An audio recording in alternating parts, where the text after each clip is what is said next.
Have you ever noticed this? The moment you feel hungry, your stomach suddenly starts making growling sounds. So, what is that noise actually? It's not acid. It's not your stomach getting angry. Inside your stomach getting angry. Inside your body, food doesn't move smoothly. Your stomach and intestines push everything forward using strong muscle contractions. These movements happen 24 hours a day, even when you're not eating.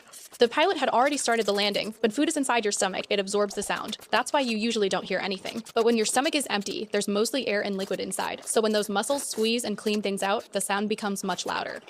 Sound becomes much louder, and sometimes it's so loud you honestly can't tell, did that sound come from your stomach or somewhere else?